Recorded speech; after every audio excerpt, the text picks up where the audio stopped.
Okay, so I'll call a meeting to order at 6:13.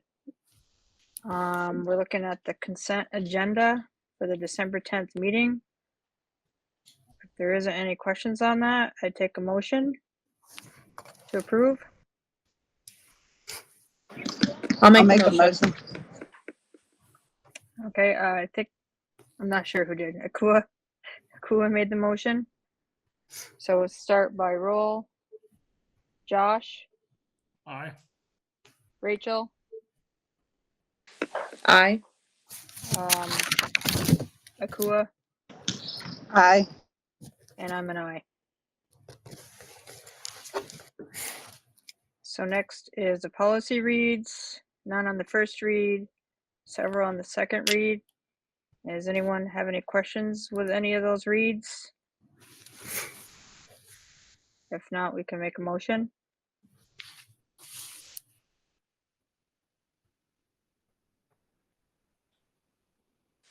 I'll make the motion. Okay, Rachel make the motion, and we'll call it by roll again. Josh, Aye. Akua, Aye. Rachel, Aye. and I'm an aye. And is there any preview or prioritization we have to think about? No, not tonight. Okay. So recognition of visitors. Any visitors? Nope, No. just us. And let me see. So spotlight, Enosburg Elementary School. Hi, that is us. We are going to postpone tonight because I had students that were going to do a presentation on how they're using their reading in the 3D printer and connecting it. So we're going to delay until March, I believe, and because they're very anxious to present to you. Okay. All right. Sounds good. So now it's Morgan. Yes? Yes. And so the first item on my agenda, the FY24 audits, it's only informational at this point. We've received all 3 audits now. They're all clean, and we are just making some last minute edits with the auditors. Once that's done, I will be able to share a final version with you. And then in your February or March meeting, probably we will be looking for a motion from the board to approve those. So more on that coming up. Courtney's going to share the slideshow, which some of you maybe have memorized by this point. Can go to the next slide. Hold on, I'm finding it.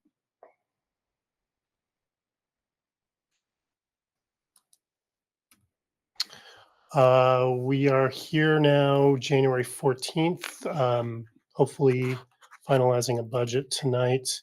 The long-term weighted average daily membership, the KID count, is a final number as far as we know at this point. The CLA is a final number as far as we know at this point. The yield, we are still using the tax commissioner's December 1 proposal. There are no new numbers floating out there. And generally, we won't see anything bankable until farther along in the session. And then that number will be set by the legislature in likely late May or early June. So we won't have any more actionable information on that before you need to warn the budget. And then the fourth piece in the mix for finalizing 2026 and setting your tax rates is the overall budget number, which is primarily what we're going over tonight. At your annual meeting, this is all town meeting day voting at this point. You'll elect a moderator, you'll elect a clerk, and then we are proposing that you ask the voters to designate the supervisory union treasurer to act as treasurer of your district. Right now, your district treasurer is Fran Jackson, who's also the SU treasurer, also a bookkeeper in our office. She is no longer a resident of Enosburg, so she's not able to run for this as an elected position, but you do have the authority to ask the voters to designate the SU treasurer to act as treasurer. No worries. We will need to hold an official information meeting within 10 days of the town meeting day vote. NMV has set their meeting date for February 25th, which is a Tuesday. So it would be great if you all picked February 26th or 27th, that Wednesday or Thursday. I believe we're on schedule to have it back in Enosburg this year. But as we've mentioned in other meetings, we strongly encourage you to have at least one informational meeting in each of your communities. We just need to name one official one for the warning. So we can discuss that now, or we can punt it to the end of the meeting under board business. But we would like to end the evening with a date and a time for the official meeting. Okay. So I don't know, Sarah, what's your pleasure? Do you want to do that now, or do you want to do that at the end? Maybe do it at the end. Okay. You will also be electing 2 school directors. Josh and Devin's seats are up. To you two, I did send you an email today with the paperwork that you need to complete to appear on the ballot. If you've got any questions on that, feel free to reach out to me offline. And Sarah, for the purpose of roll calls, I think you now have Devin on the meeting as well. Mhm. Okay. I thought I saw her. Yep. We like to anchor these discussions in terms of your board goals. I know we've gone over these in depth in the past. Reading proficiency by 3rd grade, mental health for all students, and then student-centered learning for all students. Enrollment projections, we will be sharing with your voters and with the folks who read your annual reports. We've had some tweaks as the agency tweaks their data. No real change in terms of the overall trends. And always like to note that the trends that we see here in Franklin Northeast and really in Franklin and Chittenden County in general are bucking the trends of the rest of the state, where they're seeing a pretty significant decline. And it's those areas that are really fueling the decline for the student population decline overall. We've been talking generally about additional considerations in terms of what is impacting this budget. I've put some dollar numbers to those topics that we've been talking about. These may have changed from the version that I sent out to you this morning. They may change a little bit if we make any changes to the budget tonight, but the trends are still pretty relevant. So we're in negotiations with both your support staff and your teachers union. We have built in what we think is enough money for where those settlements are going to end. But obviously, well, we don't know how those negotiations will pan out. We'll be updating you later, but so far we've only had one meeting with the 2 units. Overall, salaries for your returning staff are up almost $1 million, $872,000. And then, as we will discuss later, we're also proposing moving almost 3 FTEs into your local budget from CFP. So those aren't necessarily, there's a new staff to your budget, but not new staff to the buildings. The cost of that is around $271,000. Health insurance premiums we've been talking about a lot this year and over the last 2 years. That's almost an additional $200,000 hit. That would capture both increase in premiums year over year and whatever changes we've captured. So somebody falling off their parents' plan and coming onto yours, or one of your teachers having kids and moving from a 2-person plan to a family plan. Other employee benefits up about $100,000, and that's largely driven by increase in salaries. And then on the good side, projecting about $400,000 more in tuition revenue with the latest version of the budget. A slight reduction in the number of kids, but the tuition rate going up fairly significantly. And so that that is helping your overall tax rate if it's not decreasing the expense budget. Any questions on those? And then I'll kind of go into the staffing changes that are driving this.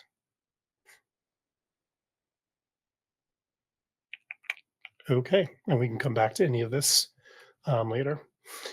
So overall for the district, staffing changes, I mentioned that we're bringing in almost 3 folks from the CFP grant, which is the federal grants that we get at the supervisory union level.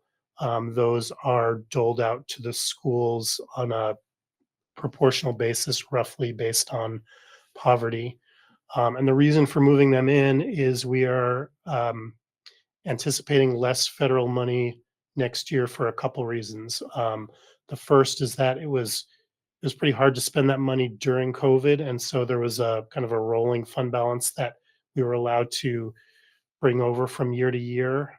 We finally sort of caught up and spent that money down, and so we don't have that buffer going into next year. With the new administration, we are also anticipating that there are going to be cuts at least to Title I and Title II, which are the 2 biggest funding streams feeding the CFP grant. We won't know those numbers before it's too late for you to warn this budget because we still don't have at the federal level an FY25 budget, and that's the allocation that funds your FY26 grant funding. Some fractional changes to teaching staff. This is really mostly about removing some part-time positions that we haven't filled and moving up some part-time positions that we're now rounding up to full-time. We'll go into that in depth in the next few slides. And then adding back a half-time custodian in round 3 of the budget year last year, you cut a full-time position out. And this budget is proposing moving half of that back in. So we'll go through these fairly quickly. At Enosburg Elementary, it's not shown.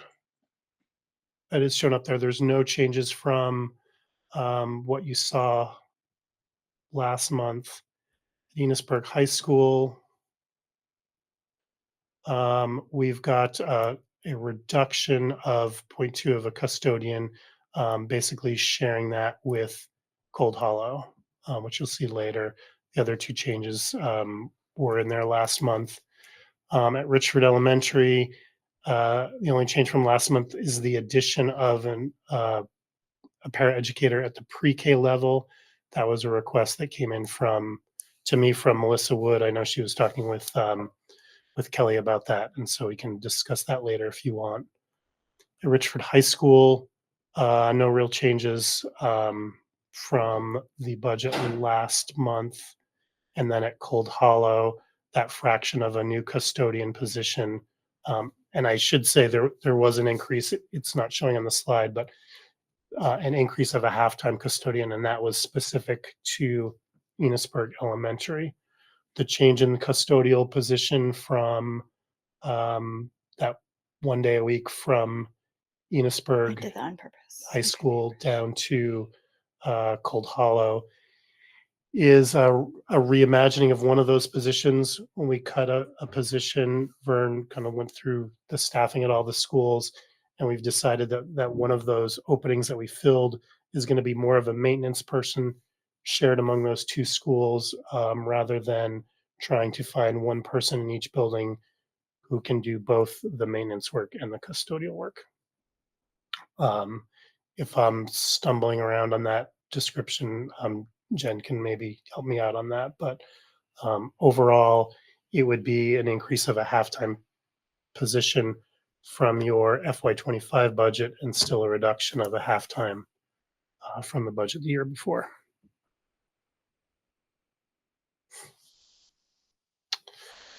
So that would feed into Article 4, which is the article that goes to the voters asking for approval on the budget. This number does not quite match the number that I sent to you earlier because I made a few small changes. I increased the amount of tuition revenue we're expecting at the high school, which helps your tax rate. And then I've been watching people announcing their tuition rates for next year, and some of the tech centers had dropped rates that were a little higher than I was predicting. You've got a few kids that are attending other tech centers, and so that drove your expense line up a few $1,000s from what you saw earlier in the day. But the draft that I'm looking at, I'll go back to that, $25.2 million. We are now required to add this second sentence that gives the per pupil ed spending amount, which we're calculating to be 11,324, or a 10.44% increase over the prior year. There is a lot of agita across the state right now with this second sentence. And the main driver of it is that because of a change in eligibility in Medicaid programs to basically in part to people getting kicked off due to changes coming out of COVID, everybody across the state is seeing declines in their poverty numbers, which are driving declines in their long-term weighted ADM, their pupil count. If you look at the fast forward to the tax rate, it kind of sugars off because the state knows that we're counting less kids, and that's helping the yield, and so it comes out the same as long as you're not losing more kids than the district next door. What it is doing for everyone is driving up that per pupil ed spending amount because that comes into the calculation before the yield is taken into effect. And I can try to explain that when we're out there at public meetings. Very few people will understand it. Very few people in the state understand it, and I think fewer still care once they get to the end of the explanation. So just putting that out there, it's going to be that percent is going to be a red flag, which is what the intent was to put it in there to make people question their budgets. And we're going to need to be able to explain that at some level in terms of the pupil counts this year. I would just add that, yeah, I agree that it was put in there to make it more challenging to get budgets approved, but there's going to be that assumption that our budget is increasing by that because our formula is so complicated to understand. And I think we really need to do a good job of trying to get people out to our budget meetings, because for some people who don't come to anything or don't watch anything, the only thing they're going to see is this article. So we have to try to get ahead of that communication.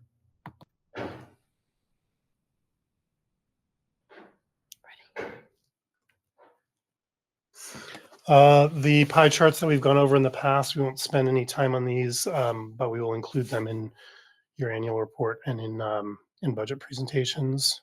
Go to the next one. Go to the next one.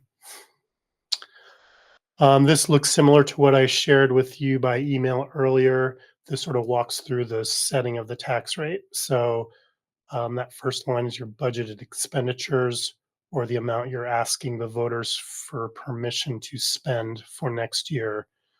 Local and grant revenue on the next line is our prediction in terms of what other money is coming in. This is primarily your high school tuition, your tech center tuition, and then tech center grants. After that, you get a little bit of money from the feds to offset the JROTC instructor salaries. We get a little bit of interest income every year. But the real drivers for you are those high school and VOC tuition bills that go out.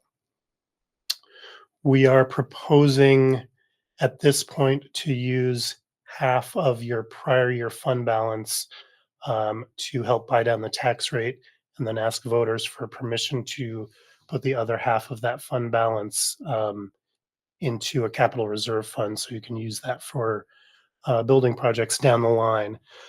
This is an area that that in terms of picking the number, it's up to you to do that. We do have to get voter approval. And so this is an area where you have a pretty big lever to drive the change in the per pupil ed spending and then the equalized homestead tax rate. So we will talk about that lever a little bit later in the meeting. Subtracting those two from your spending plan gives you your education spending. And then the next line, that long-term weighted ADM, or the number of kids you get to count, we divide your ed spending by the number of kids, and that gets to that $11,000 and change per pupil ed spending amount. You'll see on that long-term weighted ADM line a drop of about 80 kids. It doesn't feel like a huge number. And again, I think most districts across the state, if not all, are seeing some sort of drop tied to that change in poverty.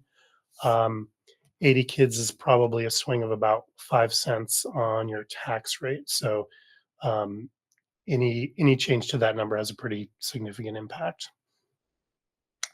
The dollar yield, as I said earlier, is a number that will be set this late spring, early summer by the legislature.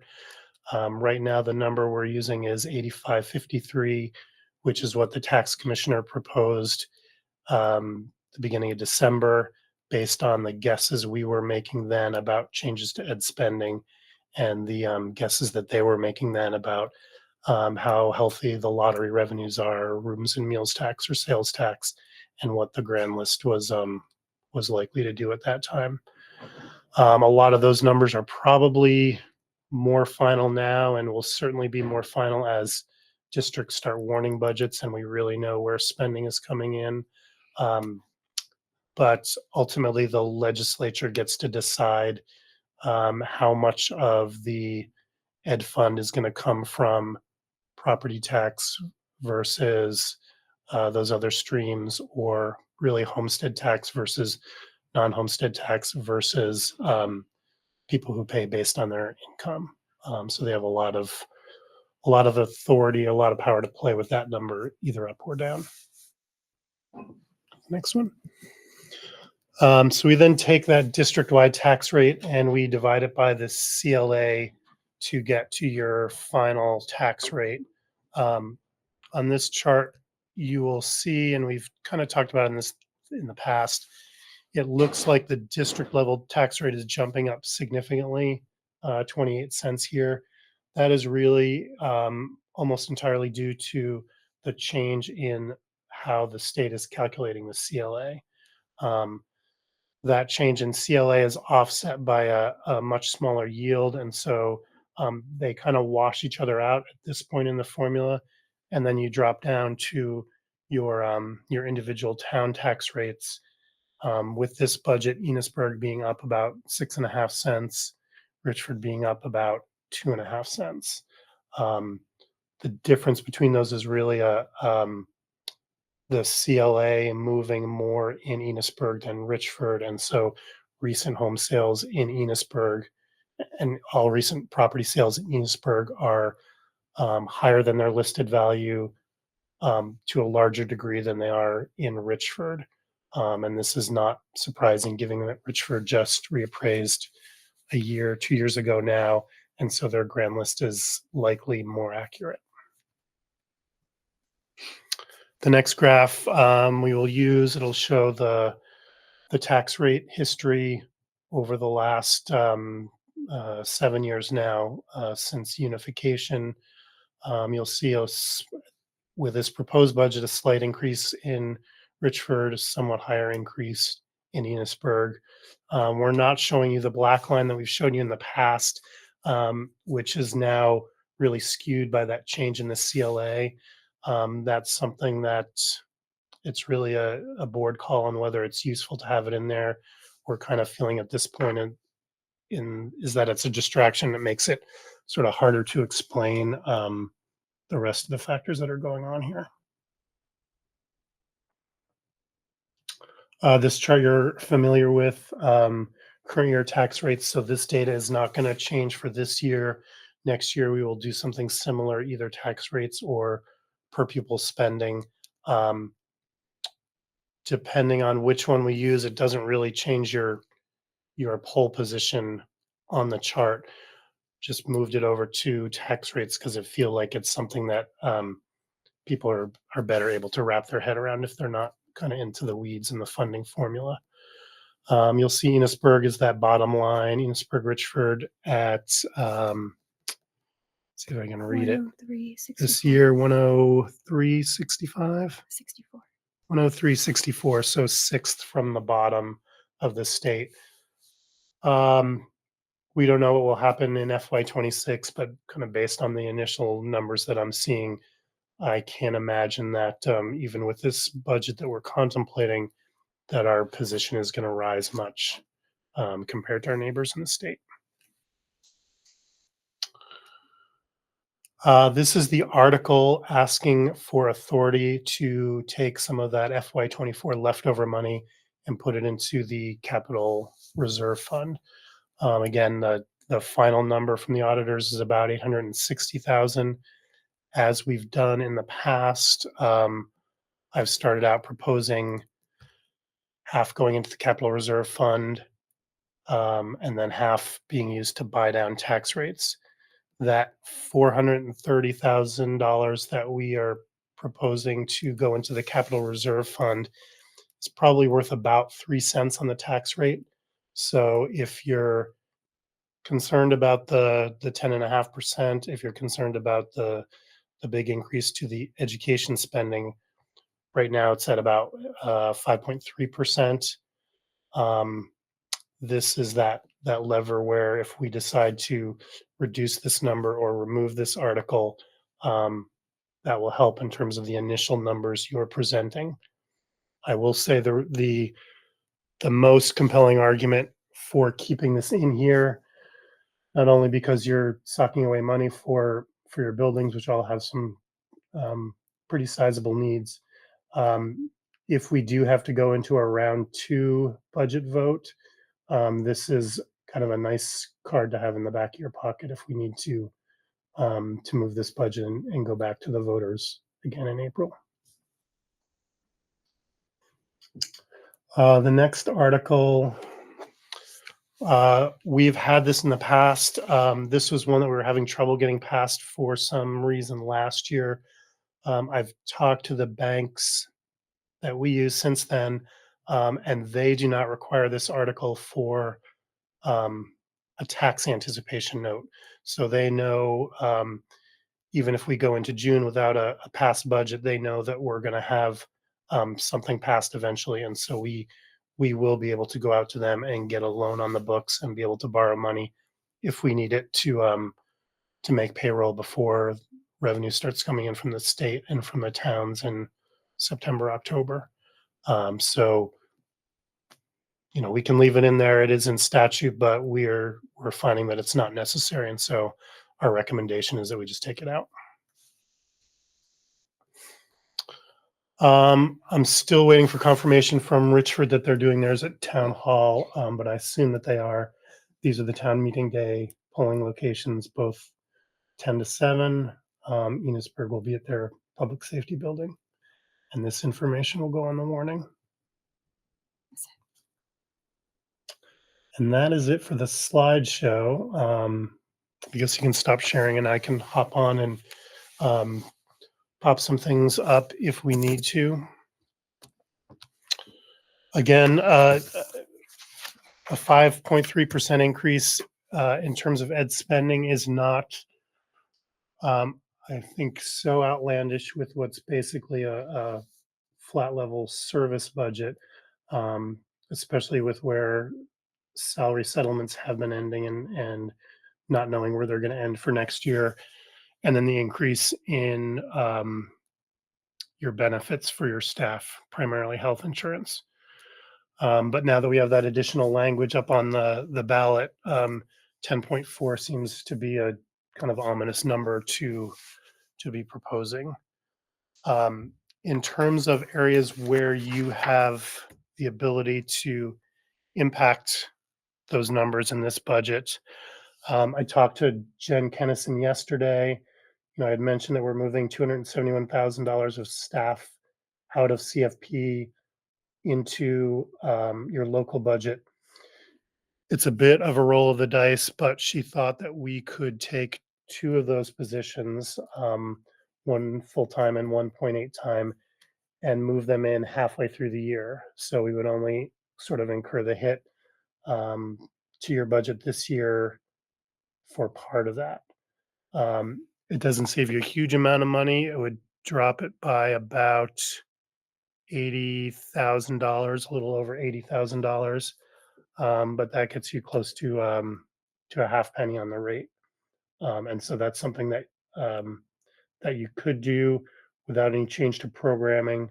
Again, it's something that in a year where we didn't have that ballot language and things felt a little normal, we weren't coming off two budget defeats. It would be another thing that wouldn't be bad to keep in your pocket for a second round. You did ask me to include the two SROs in this budget. They are in there, and I did get a quote from Franklin County Sheriff's Office. So the numbers that we have in that budget are real. Those are not contractual obligations to you yet. Finally, not on the spending side, but on the tuition side, one of the things that we'll be talking about later or asking for a motion later is what your announced tuition rates are. The year that we're currently in, I'll start with the tech center. They had an announced rate of $16,000. Their FY24 rate, which is calculated by the AOE, was actually up over $18,000. And I talked to you last month or the month before about the fact that we are going out and we're building a pretty big true-up bill to NMV. That's because the tech center and also the high school allowable tuition rate came in so much higher than we predicted. Right now, calculating the Vokes tuition bill to be $14,000, or the rate to be $14,000 for FY26. That feels low to me. That's based on a high number of kids. I would be comfortable leaving that at $16,000, so not making a change. We do true that up at the end of the year, so there's a bit of a risk that we might be collecting too much money and have to pay it back primarily to NMV. But that's a relatively small number of kids. On the high school side, our current year announced tuition was $19,750. The allowable for FY24 came in at $21,600. So again, that's driving a pretty big clawback from NMV for prior year, and that's money that we expect that we're going to get this year. Right now, I'm calculating your allowable tuition based on this budget to be around $24,300. It's a pretty huge increase.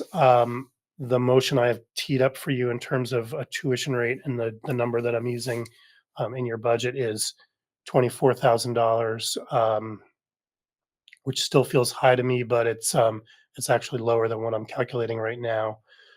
This number really depends a lot on where those NMV kids who are entering ninth grade choose to go. And then for those kids, how many of them have a custodial parent in Richford or Enosburg. If they don't, you're going to be sending a tuition bill out for them. If they do, they become your student, even if they attended an NMV elementary school for their 8 years, 9 years there. So kind of a long way of saying we're at a $24,000 tuition rate in this budget. We're applying that against 182 kids. The tuition rate is something that you have some control over. So if you think that 24,000 is too low and you bump it up a little bit, that will mean that I'm going to project more tuitions coming in, and that won't drive down your expense rate, but it will drive down your tax rate a little bit. Similarly, you could make the case that we're going to have more than those 182 kids next year. Historically, we have about 63 to 65% of NMV kids choosing one of your two high schools. I'm just applying that number to the number of eighth graders NMV has as of today and saying that that's that's who you're going to get. And that comes up to 52 kids. I'm assuming we'll pick up another kid through the virtual academy that that is run primarily out of Richford by Allison Witherspoon. We've got 4 kids in that program now, so adding another kid seems to be a fair guess.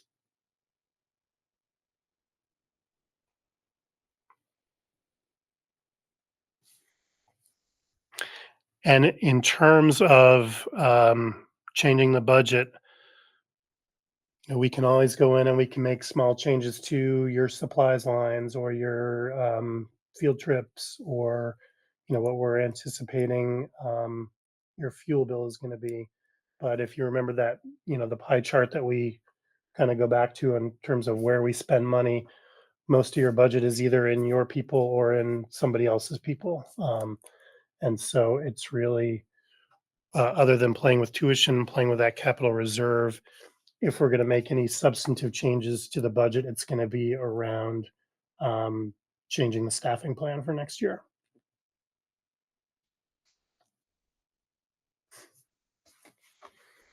And so maybe I'll pause there and see if anybody has any questions. I know this is both the densest and the least fun meeting that I bring you through, but again, we are hoping to end this meeting with a warned budget.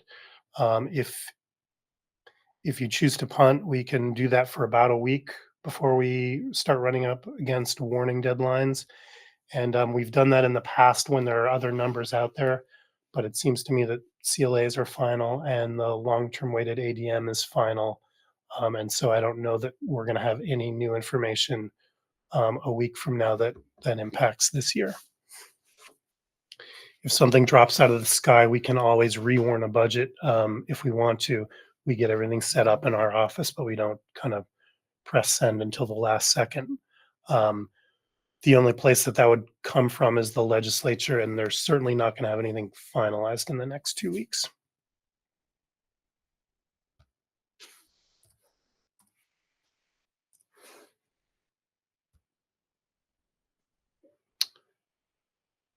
So any questions out there?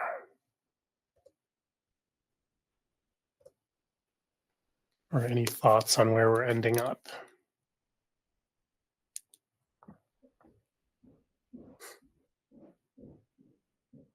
I'm concerned with the 10% per pupil, and I know it's not an accurate reflection, but that does not mean that people aren't going to be concerned about it. I mean, I think that's the reason that you have to post it there, and I think it's going to get the reaction they want it to get. I think you're absolutely right, and I think we can, do what we can to, go out on the internet and find out where people have been warning their own budgets and try to figure out where their spending levels are and really compare, at least to our peers in the region. But I completely agree with you that that's a scary number, and so to do a little hat tip to former board member Rick Bartholomew, who always wanted to push a percentage increase down a tiny bit below the next threshold. If you wanted to get that increase number down to 9.9%, you would need to find about $92,000 in this budget. So that would, possibly be a combination of taking those 2 CFP positions. Certainly playing with the capital reserve money would wipe that out. So two obvious areas to think about.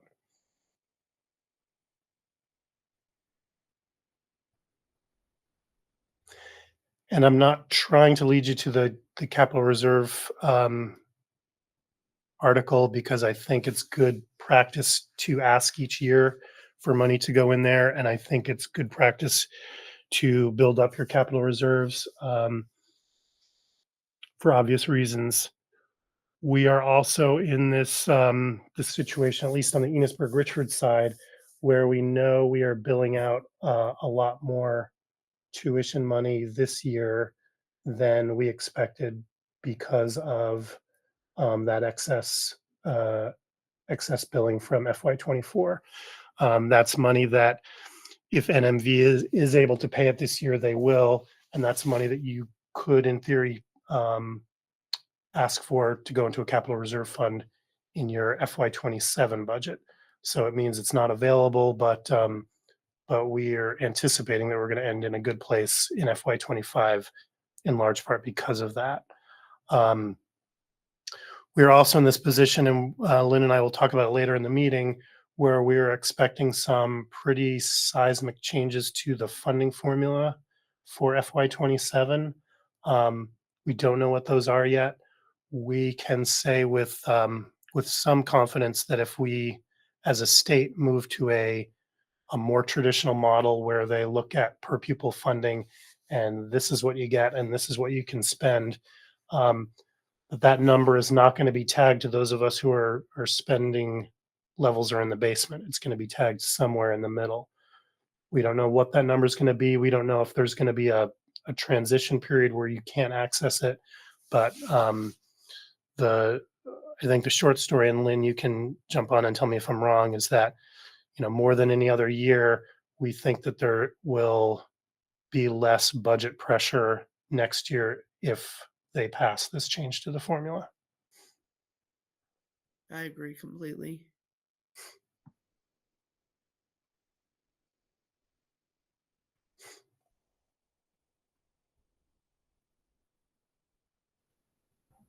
So Morgan, you are looking for a motion to approve the budget and the tuition rates, correct?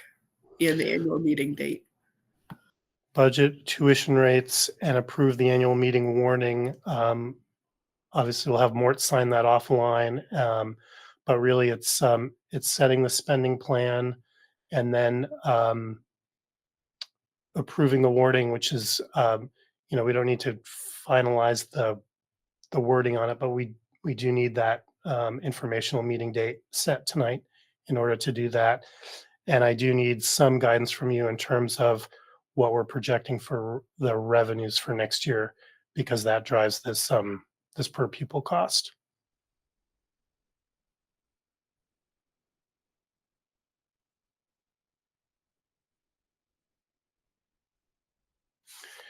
And I'll tell you, I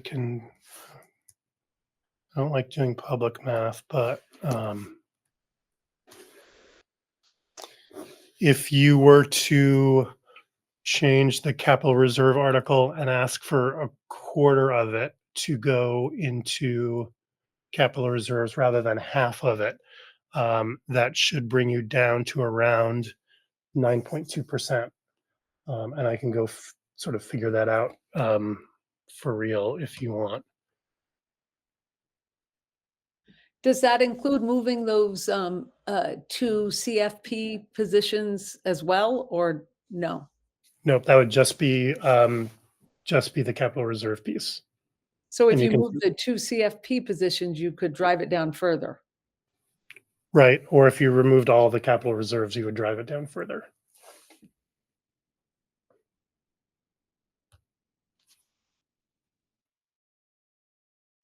Hey, so Morgan, sorry if I missed this, but is there a slide that shows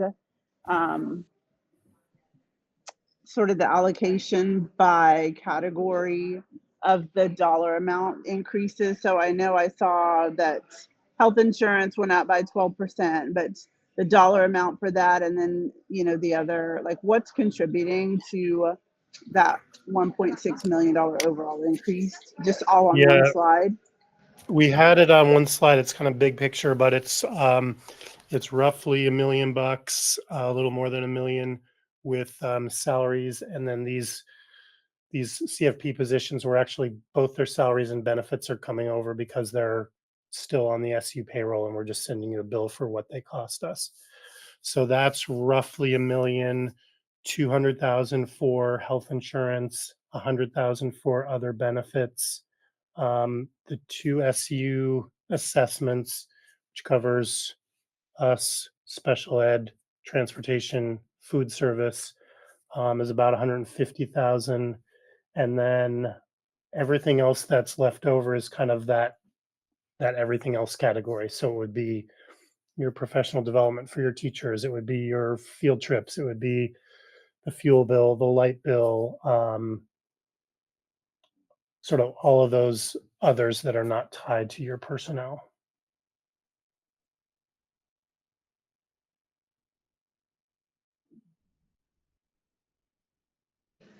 Is that what you're Got looking it. for?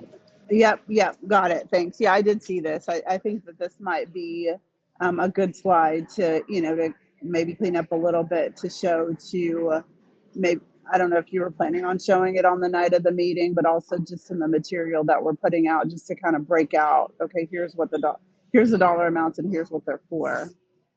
This is Right. helpful. Yeah, I think it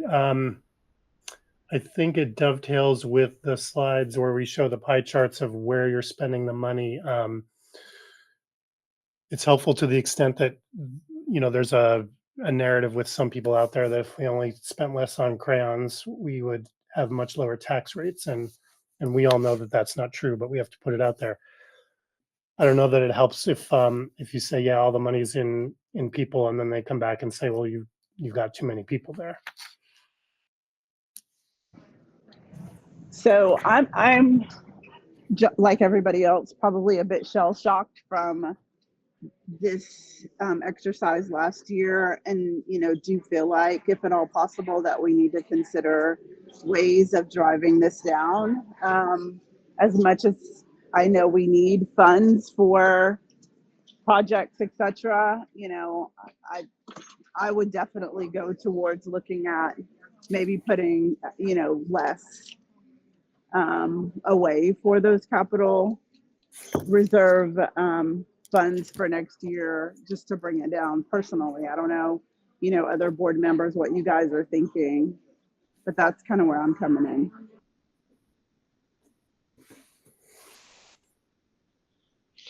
Akua, I think you're on the right track. I agree with exactly what you're saying, by the way.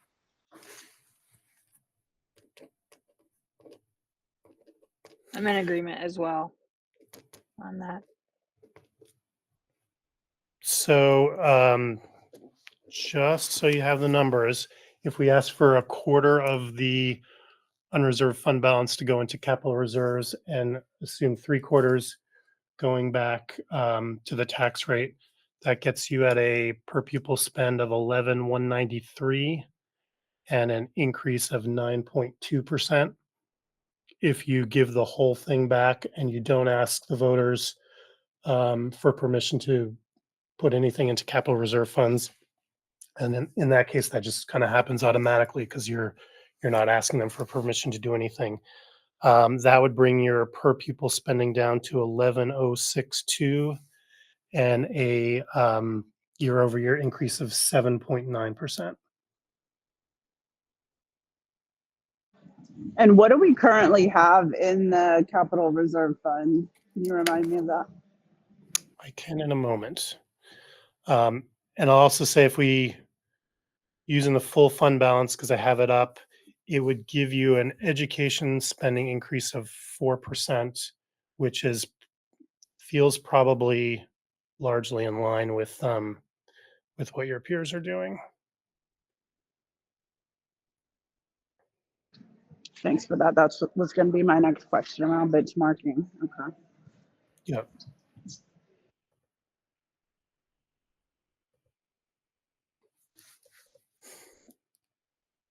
And then in terms of your reserves, you've got two funds. So you have a property acquisition fund that's specific to Enosburg. That's got roughly $68,000 in it.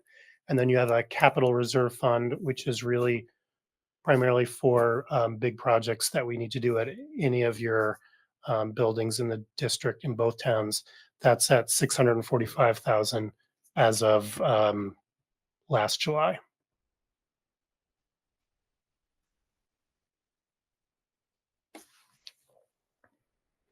We are already planning on using a chunk of that to start on the asbestos abatement at Enosburg Elementary.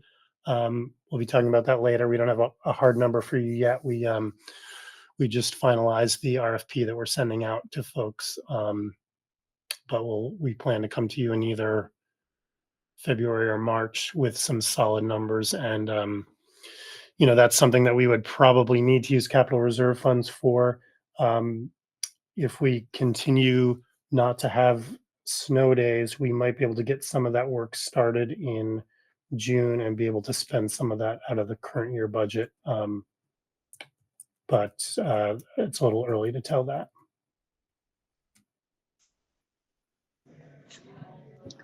Thanks, Morgan. I'm just going to reiterate myself. I mean, I personally, hate this, but really feel like we should come in aggressive, which means, nothing added to the capital reserve fund and hold off on those 2 teachers.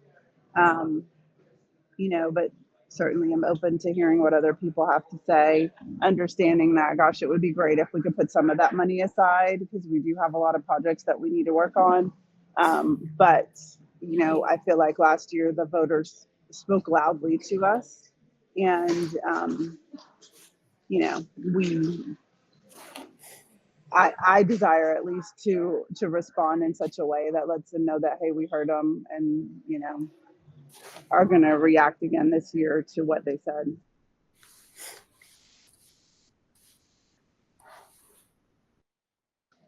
I mean, that 11% was shocking to me, so I can imagine.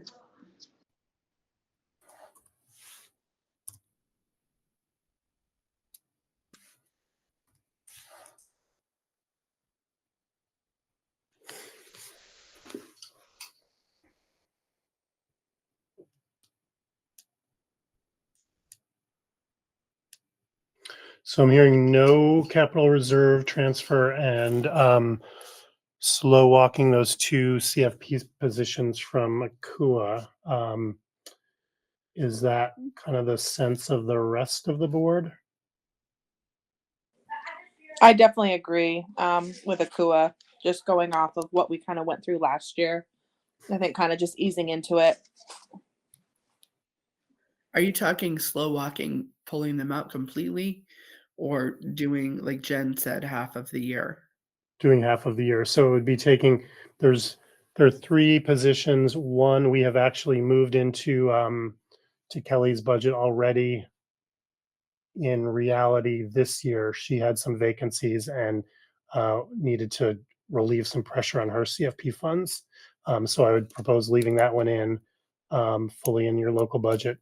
The other 2 we're positioning ourselves for the cuts for next year, and so I would just take those 2, and instead of bringing them into your budget as of July 1, we'll bring them in as of January 1, and you'll only have half of that in your general fund budget. It means we're going to have to grab the other half if we don't make changes in staffing for FY 27. But again, we're thinking that there's going to be less pressure on those of us who are not spending much currently in the state.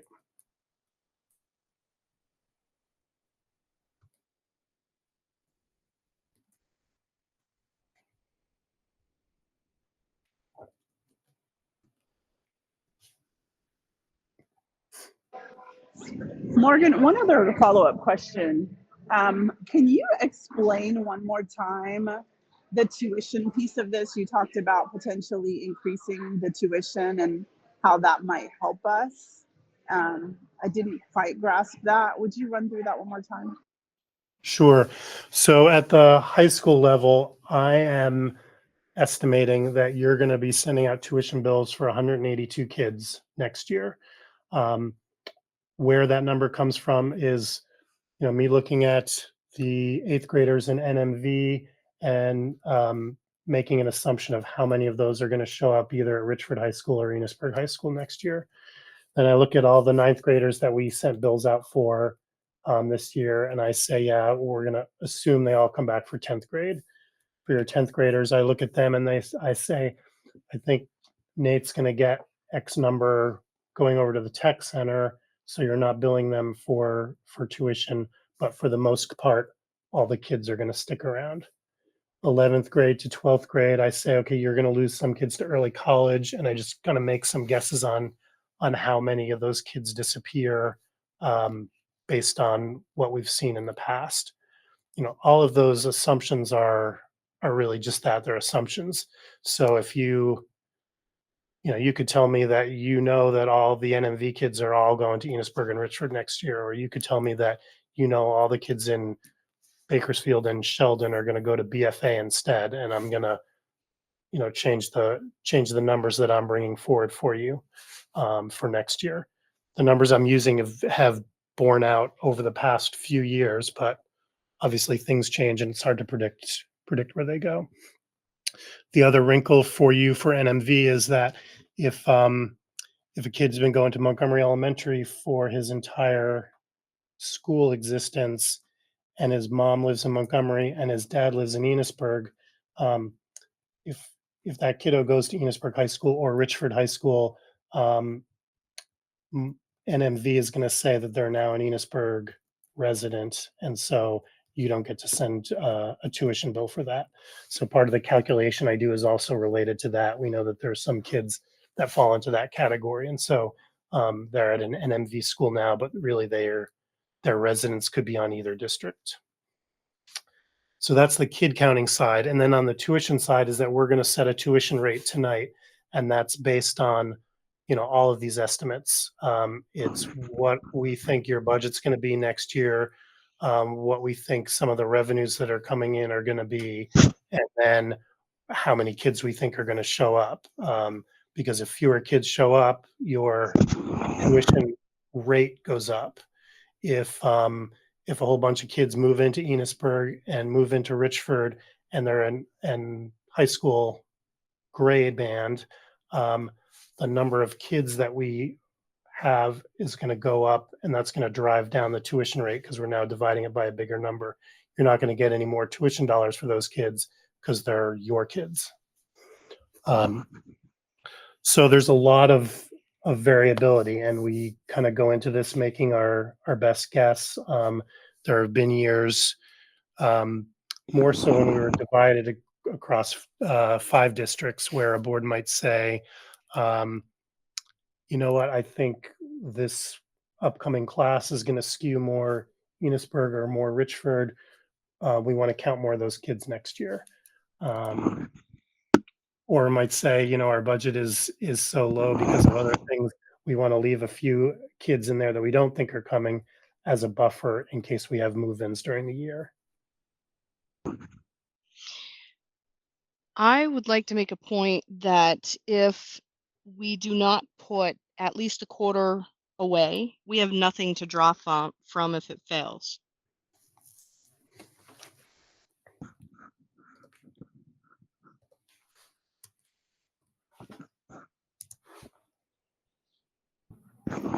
You have nothing to draw on that wouldn't impact students and programming and teachers.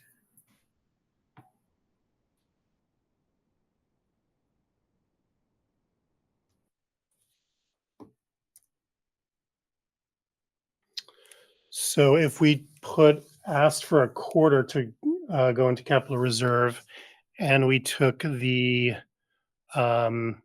those 2 halftime positions, or those 2 positions, and brought them in halfway through the year, I think that's going to get you down to around 8.6%. And I'll say once you give me kind of some final guidance, I think what we'll do is we'll go to the principals and their reports, and I'll go do play around in the background with the math and come up with a real number for you to vote on or change. I really would like to see the numbers with a quarter put away.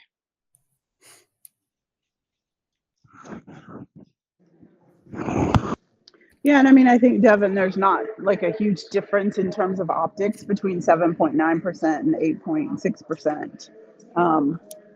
So, I'm okay with that as well.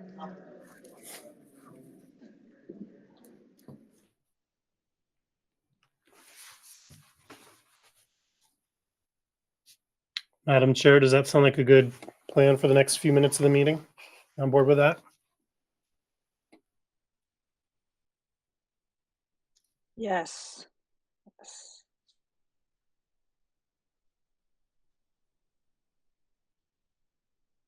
Sounds good. Actually, we're going to go to Lynn next, and I'm going to pay attention because she doesn't have much of a speaking voice tonight, so I may be doing a lot of that talking for her.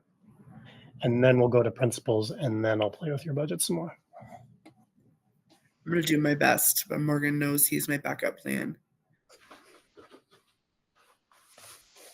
So I'll start off with the personnel report. We have nothing under hiring for action. We have some support staff hiring that was done. You have 2 resignations, teacher resignations, but those were breach of contract, so you do not need to do anything in terms of action. That's just informational.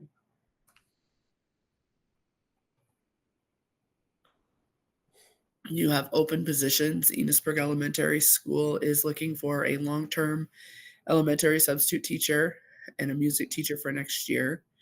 They're looking for a JV softball coach, a high school science teacher, and a Spanish teacher. Richford Elementary is looking for a school counselor. When we have our long-term sub filled. Okay.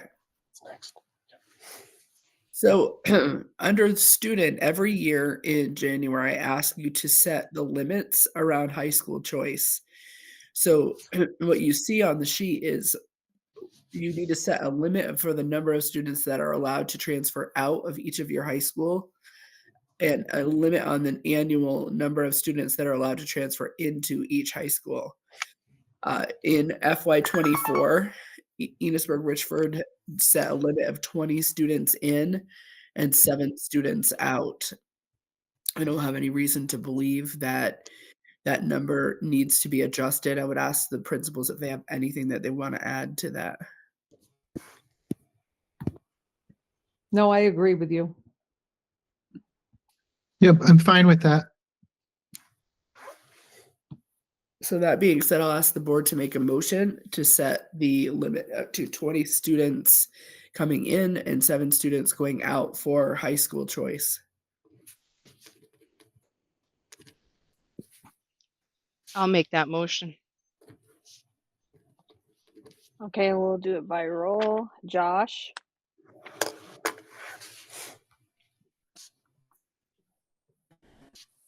Aye. okay. Akua,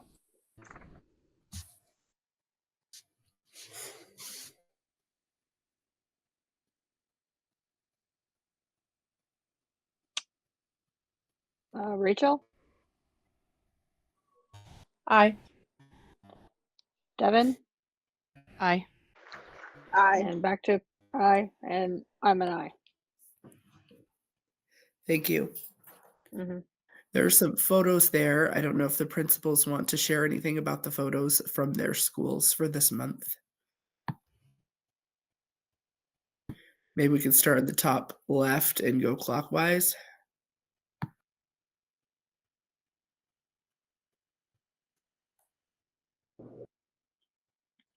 I think top left is Richford Elementary School, but I'm going to be really honest, I'm struggling with seeing it. Courtney, could you share? Yes, It's I can help. Leslie. Richford Elementary School, this was 3rd grade, did hands-on projects, and they Oh, were yes. presenting to other grades. Courtney's right. That is exactly what's happening in that picture. Yep. Well, I was a little confused because I thought that I saw 1st grade teacher and I'm like, that is not her classroom. But yes, we brought students around. So we've done this a couple of different times. We actually did it in the 1st grade earlier this year. And each of the classroom teachers invites other classrooms to come in. And so the students get to present to their peers. So it's great opportunity for them to be able to practice some speaking and listening skills. The next picture is Richford Middle School, And I think it's the day, December 20th, the day before break, and they're doing minute to win it competitions. Did they get their principal to do it with them this year? No, I didn't do that this year. The picture on the bottom with Colton putting a candy cane on people's cars every year. We do an annual candy cane blitz around town, dropping candy canes on people's cars with positive messages of belonging and inclusion. Top And every right, year I see it when I'm first using my windshield wipers. the top right is Leslie Underwood's fourth grade class, and they collected and donated items for the Humane Society. And last picture is a group of students getting ready for skiing and snowboarding at JP. All right, thank you, everyone. So Morgan has been setting the stage for the complexity of what we're about to face when it comes to federal funding and also local funding. So given the uncertainty of what is ahead, I'm recommending that all boards direct me to notify the union that we may contemplate a reduction in force. We have to notify them at this time of the year in case that's something we decide to do later. So I would ask the board to make a motion to direct me to notify the union of a contemplation of reduction in force.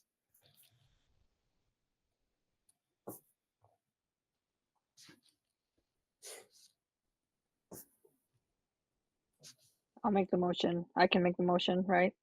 Yes. Okay. Okay, and by roll, Josh, Aye. Kua, Aye. Rachel, Aye. Devin, Aye. and I'm an I. Thank you. So that I'm going to ask Morgan to jump in on some of these pieces. The last couple of days have been a little down and out, and I have not been following as closely as I typically do. But I'm giving you all this information. I'll send the slideshow. I'll have Courtney, if she could send the slideshow out to all board members. These are all live links. So the Commission on the Future of Public Education, which is the commission that was established by the legislature during the last legislative session, they were tasked with making short-term and long-term recommendations for the future of public education in Vermont. And they just had their first deadline of December 15th. So they made preliminary findings in their report, and there is a running list of other recommendations that was kind of out there. They chose not to put that in the final report, but it is still attached in there, so you can still see what some of those things are.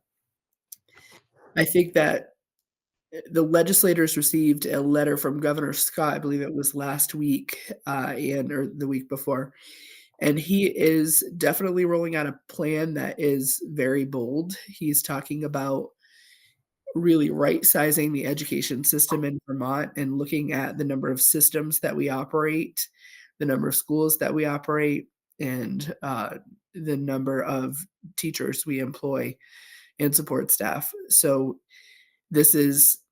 he has a lot of strategies that he's kind of outlined, but without detail. At the end of the month, the governor is going to have an address. I think it is the last week in January. Morgan, you could correct me if I'm wrong.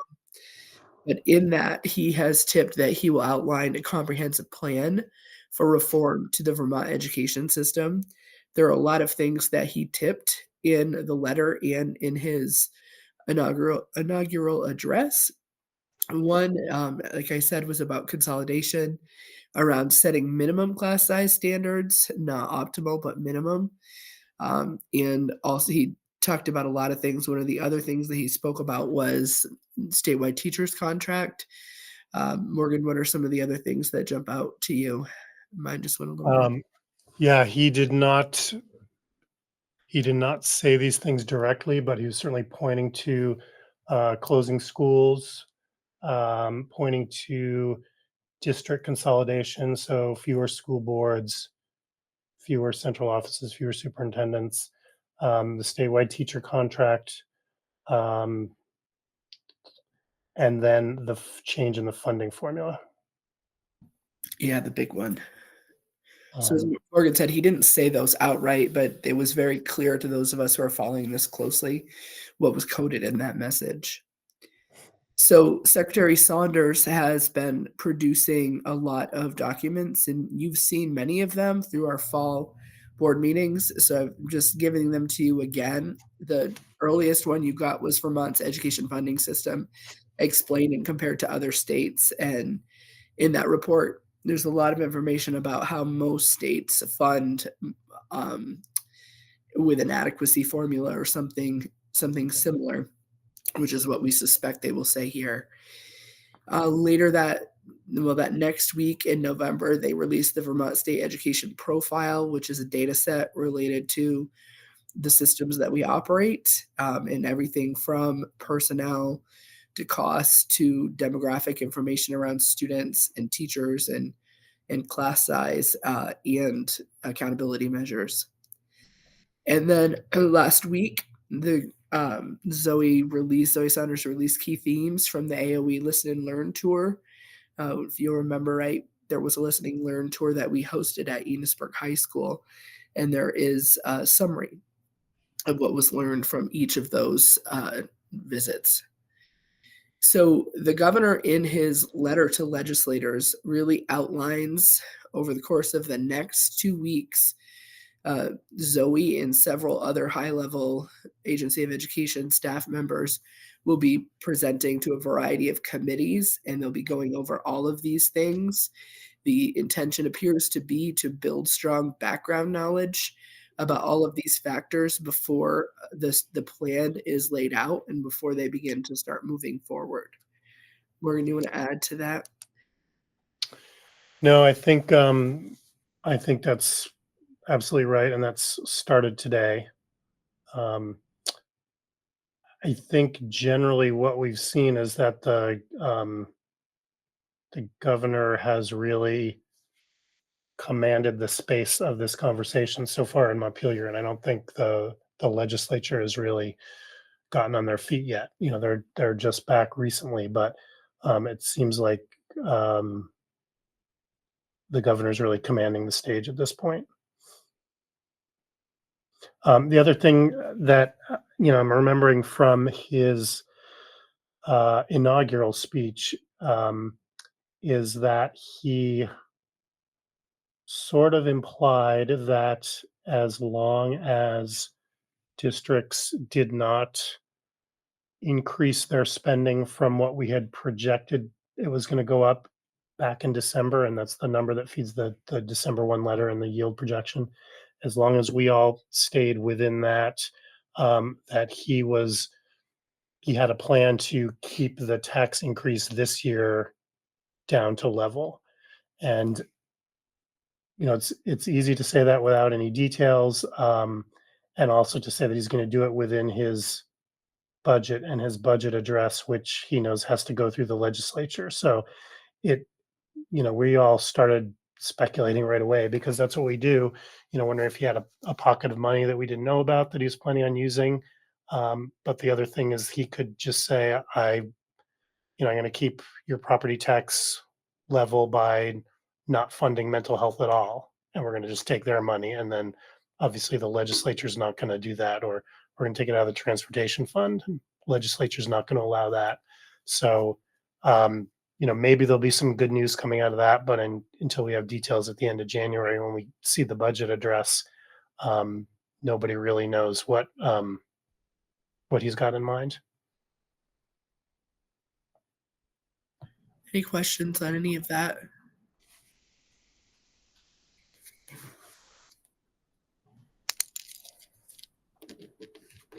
Hearing none, I will move to FNESU. One of the things we talked about doing under Morgan's, and I also put it in mine, was choosing the annual meeting date. So I believe that is a Wednesday or a Thursday. Is there a preference for those dates?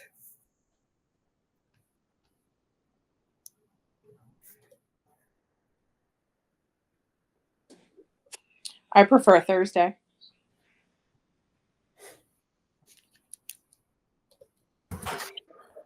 At the moment, I'm good with either. Same I here. pers- Doesn't matter. I'm personally not going to be here those dates, so Okay. that's that. Well, you don't need a quorum for that. I prefer Thursdays, but I could make either work. Sarah, do you think that's consensus for the 27th? I think so. Yes. Okay, we'll go ahead and schedule that for the 27th. What time, Lynn? What time did we do the NMV meeting? Is it 6? 6:30. Yeah, we did 6:30 for NMV. What do people think about 6:30? Works for me. Works for me as And well. this would be Richford or Enosburg or So the one on Thursday would be in Enosburg, and we don't need to schedule tonight, but we do want to schedule one Richford. for Richford. You know, at least one in each town. You could do one in each school if y'all were up for it. That's those additional meetings we can schedule offline though. And that's something I'm going to be talking to the principals about too, is seeing if we can approach budget informational meetings a little bit differently and engage them a little more this year, and maybe engage students in some of it so that we can get people to want to come out to these informational meetings and hear the presentation. But first, I think that there's a narrative about our kids, and our kids are outstanding. They're exceptional. They're doing some amazing things, and I would love to highlight that for our community in some of these sessions. So we'll be talking a little bit about that in the next week, and how we might redesign that to get greater participation from our community. I think we're good to move, Courtney. In terms of negotiations update, Morgan already did this under his, so we could skip right over that. In this, Northwest Access TV has made a request to the board, and the request is additional payment. Did we already give board members access to this, Courtney? I actually put the slideshow earlier today in the agenda, so they all have access to the slides. So they have, maybe you could click on that link. Sure. Because I don't remember the number off the top of my head.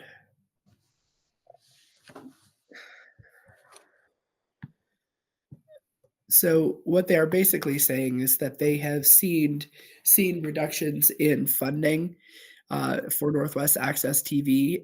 Fewer and fewer people are purchasing cable, with more of the online Netflix and things like that. So it's getting harder to afford public access TV. So they're asking each of the districts and the SU to consider making an additional payment to them. They think that it costs about $2,080 to come in and videotape and record, edit, and store all of our meetings for us. And that is a huge, huge benefit for us. So the contribution, they would love it if it was $2,080, but they also said that any amount would be really helpful. We brought this to the NMV board last week, and they agreed to add $2,080.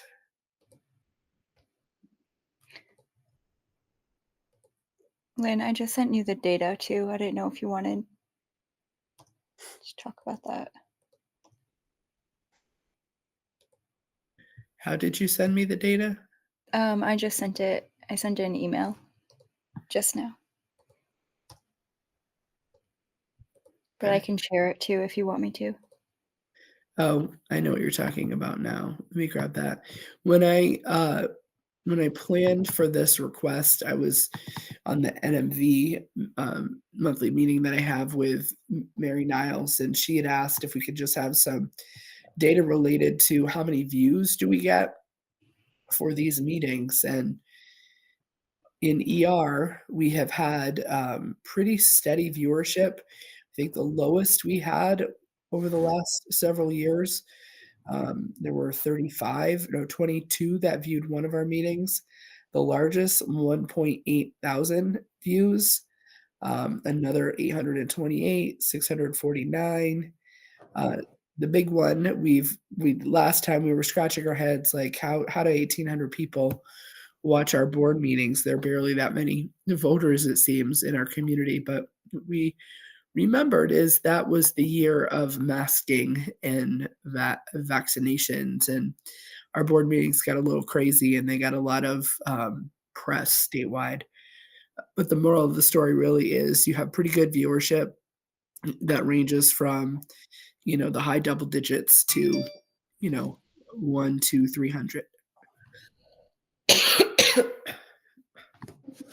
So Lynn, what if any is the current cost of this service But it's prior to the 2080?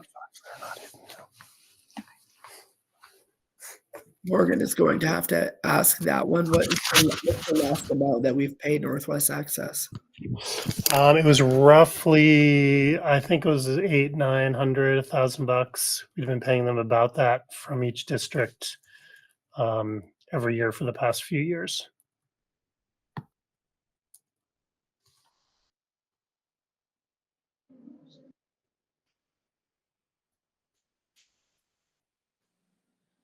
So we've paid $800 or $900 from each district. So are they asking for like, is this $2,000 like a whole amount for all of it combined, or? No, they're asking that of each district. And, I think in the previous years, we were just getting something that looks like an invoice, but I suspect they don't invoice. They really are looking for donations. So I think that's why it's coming in this format. And I don't know.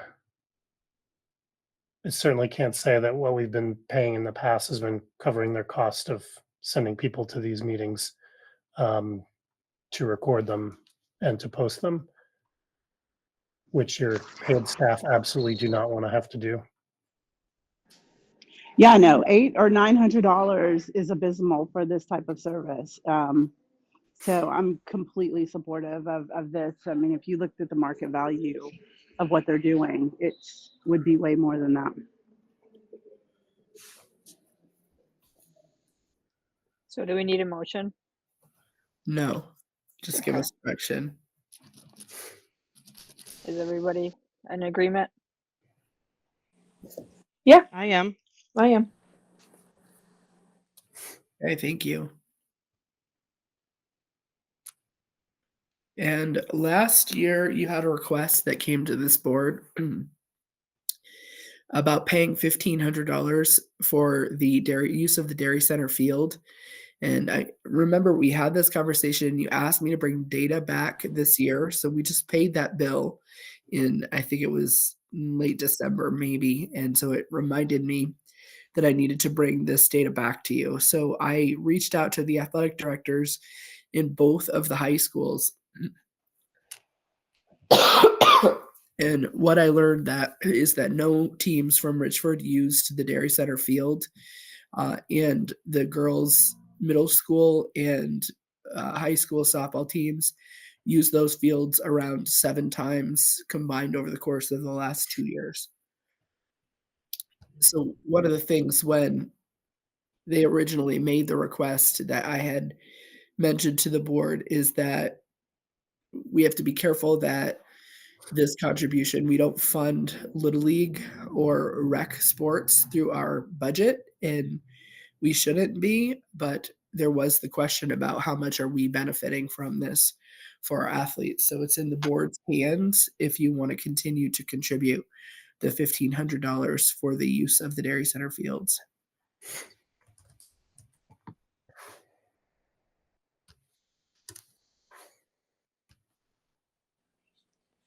I mean, I don't really feel like that's a significant amount of use that our actual schools are utilizing those fields with that data you just gave us.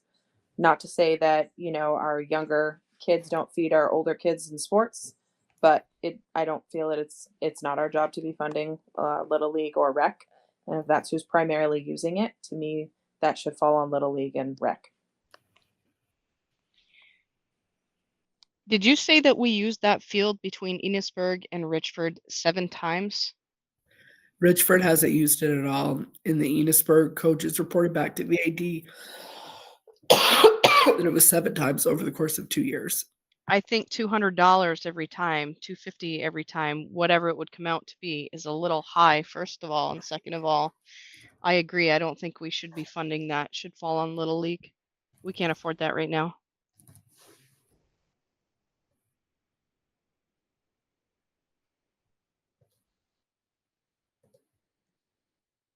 So I don't think I need a motion, Sarah, but I just needed a direction that the board is good with.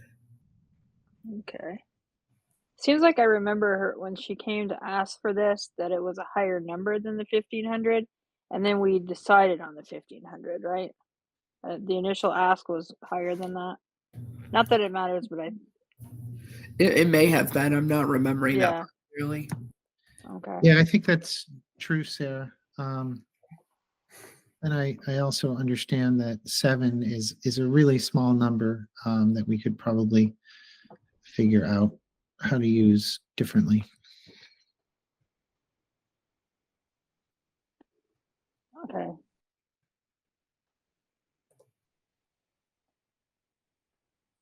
So I guess the direction would be not. Is everyone in agreement with that? I agree. Yeah, I agree. Yeah, same here. Yeah.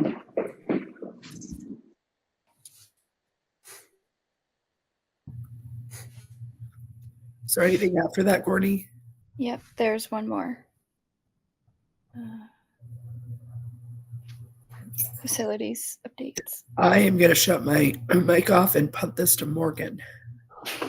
So Vern and I and Courtney just reviewed the final draft today, are sending out an RFP for the asbestos abatement at Enosburg Elementary.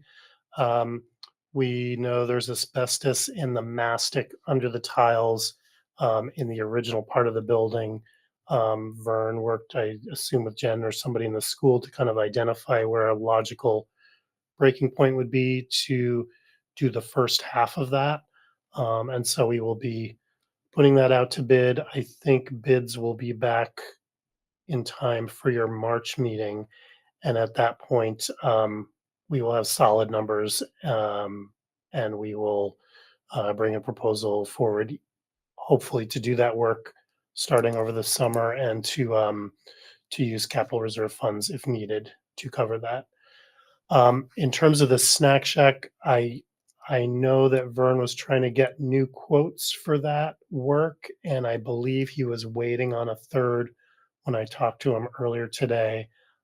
So I don't have anything more tangible than that. Matt, I don't know if you have anything you can add to that. I don't, Morgan, no. Okay. So we're trying to get a firmer number on what it would cost to do the repairs that are needed to that building, and we'll bring back something more solid, and maybe we'll bring back Vern to your February meeting. Did we get any updates on the fundraising money that they've been working for the Snack Shack? I know that was brought up. I think I brought it up last meeting or the meeting before when this got brought forward by a community member. Yeah, I can find that out for you. I don't have that. I would just be curious to see like how the fundraising is going, if they're like moving in the right direction. Yeah.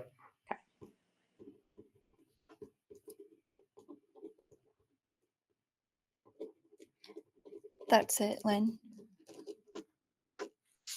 Okay. Thank you, everybody. So actually, I'll jump in and you can pop back to me in case you make another round of changes. We're going to go through the entire slideshow again, this time twice as slow. We're going to go through a few slides in the slideshow. The final numbers, and again, this is with only asking for a quarter of the capital reserve fund to go into quarter the unreserved fund balance to go into the capital reserve fund, and then to only bring in part of those 2 positions from CFP in this budget year. The article would now read 25,204,787 for the budget, a per pupil ed spending of 11,139, which is 8.6% higher than the per pupil ed spending for the current year. If you go to, this just shows the math behind it. Again, we're at 11,139 for per pupil ed spending. And then if you go to the next slide, Courtney, you'll see the impact on the tax rates. So on this version now, Richford is up a hair, less than a penny. Enosburg up 4 cents. And then on the next slide, you'll see the graph. So relatively flat for Richford and a slight increase for Enosburg.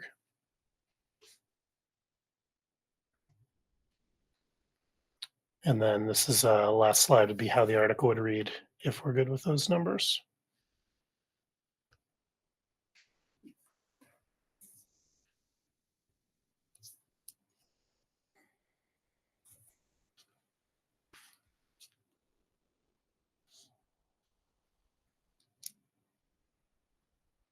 So you can stop sharing. So that's where we are at the moment at 7:45. Is that work for making a motion, or do we want to make any other changes to the budget? Morgan, can I just ask a question for clarification around the Yes. CFP positions? Can you Yep. just state at this point exactly, I think I understand, but I just want to be really clear, exactly what this proposal means in terms of the CFP and then positions, and then maybe sort of projecting forward what, if that's at all possible, what that would mean for those positions in the future if they don't get moved into the budget. So I think I can answer that. So the intent is to move positions that have historically been funded by CFP where we know the funding is not sufficient to cover them, or we're trying to get ahead of the funding being not sufficient to cover them. So that this year has really impacted 3 of the 4 schools on this side of the SU divide. It really isn't relevant for Enosburg High School because of how they're spending their CFP money. But at Enosburg Elementary, the staff that we have in that grant right now are likely to cost more than what we think the grant is going to be next year. And so we're now proposing to move half of one of those people into your local budget this year. And then what I would do is next year likely bring the other half of that person into your local budget. Similar for position at Richford High School, and then at Richford Elementary, that's a position that that we did not RIF. So we had those people contracted, and when we got the allocation for Richford Elementary for this year, we sort of knew that there wasn't enough money to cover them. You, Kelly, as you know, have had vacancies that you hadn't been able to fill. So we have that person now being paid out of your local budget, although they haven't been budgeted there yet. So we're kind of playing catch up for Richford Elementary with that full position coming over, and then Enosburg Elementary and Richford High School, bringing half of them over for next year in anticipation, and then the other half would be in FY27 unless something changes. And similar conversations going in on the NMV side as well. A little potentially rougher sledding there because of some other changes that they're making to CFP funding in the future, potentially around we may have a school or 2 that aren't eligible for any CFP funds there in the future, depending on what the feds do.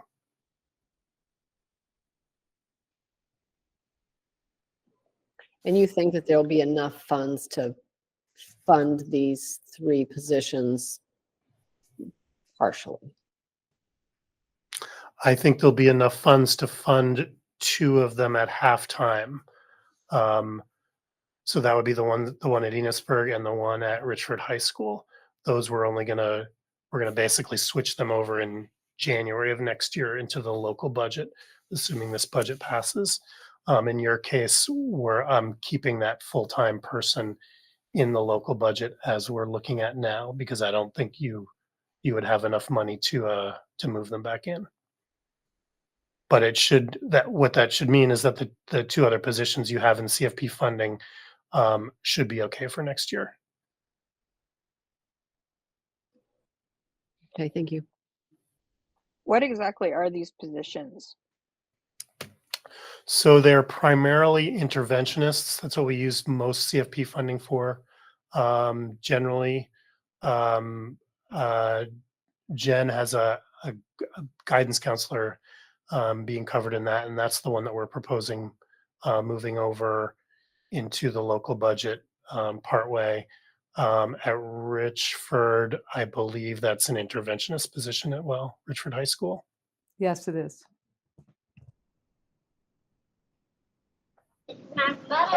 Also, Morgan, earlier in the conversation when we were talking about potentially not putting back any funds in the capital reserve and holding off on those 2 positions, you mentioned a data point in comparison to the other schools. You said 4%.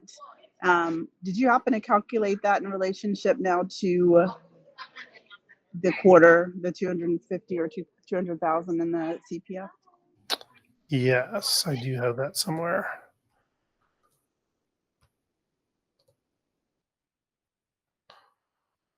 So the increase in ed spending, if this budget's approved, so that's a number that comes in both with those changes you've made to expenses and revenue, is 3.61. I believe the number that was used for the December 1st letter was at 6%. So we're actually lower than what the state was predicting back in December. And that's with the changes that you brought to us. Yes. Okay, great. Thank you.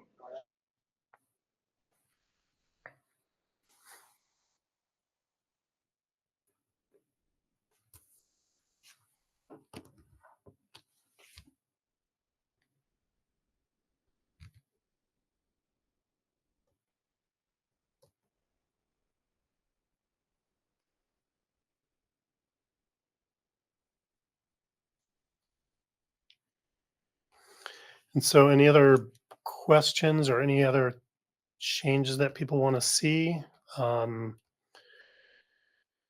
If not, we can certainly let it sit while you hear from your principals. But before you go, I'm going to want to get a whole bunch of scary motions from you.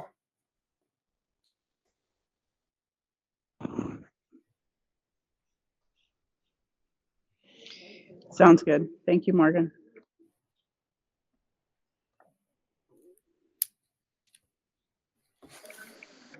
Meaning we can let it sit. At least that's my position until we hear from the principals and then make a decision, final decision. Okay.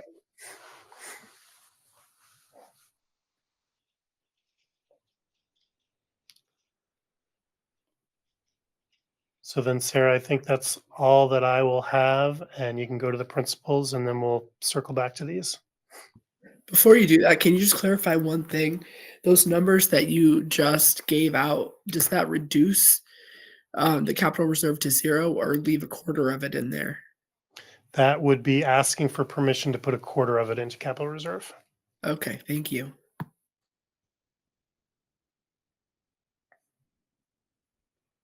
Okay, so we can go to the principals and let's go with Kelly.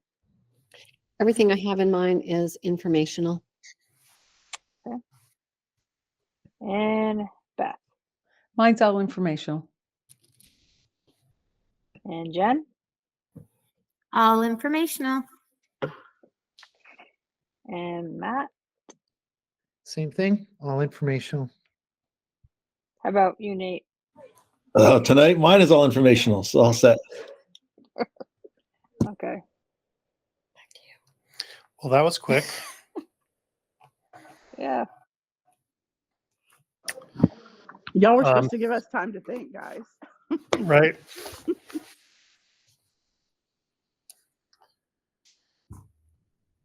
So if you are ready, the first motion I would need would be a motion to warn an FY26 Enosburg-Richford Unified Union School District budget of $25,204,787. I'll make that motion. Okay. And we'll go and roll. By roll, Josh, Aye. Kua, Aye. Rachel, Aye. Devin, Aye. and I'm an aye. So the next motion would be a motion to approve and direct the chair to sign the Enosburg-Richford Unified Union School District meeting warning. And we're just doing that because Mort's not here. I'll make the motion.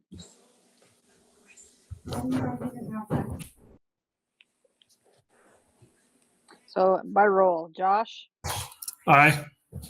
Akua, Aye. Rachel, Aye. Devin, Aye. and I'm an aye. Okay, and then 3 tuition motions. The first one's a little different in wording, and that would be a motion to announce an FY26 kindergarten and elementary tuition rate of $21,000.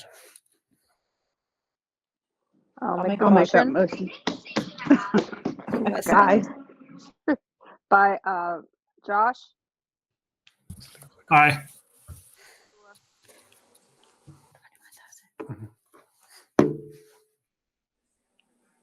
Rachel, Aye. Devin, and Aye. I'm an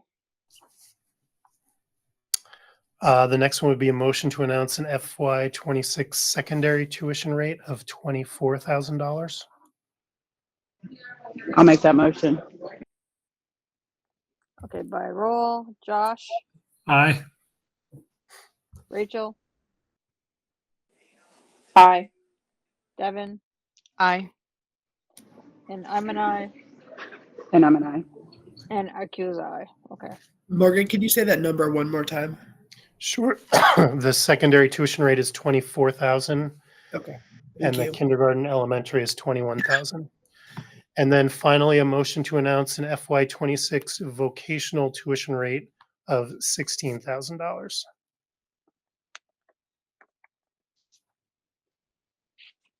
I'll make the motion. And by roll, Josh, Aye. Akua, Aye. Rachel, Aye. Devin, Aye. and I'm an aye.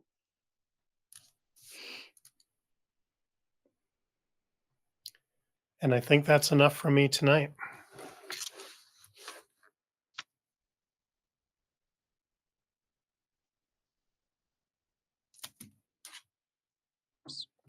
My mic was off. I'm sorry. The next regular scheduled meeting is February 11th at Richard Junior Senior High School. Do we need to set any future agenda items?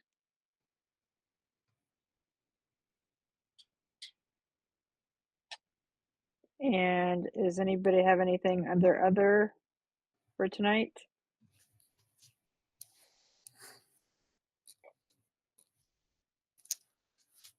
Oh, I can make the motion to adjourn. And Josh, Aye. Akua, Aye. Rachel, Aye. Devin, Aye. and I'm an aye. And I appreciate your patience. I'm definitely wasn't expecting to have to do this. You did great, Sarah. You did such a great job. I tell you. Well done. Thank you. Thank you. Well, thank you. Okay. Good night. Good night, everyone. Good night. Good night.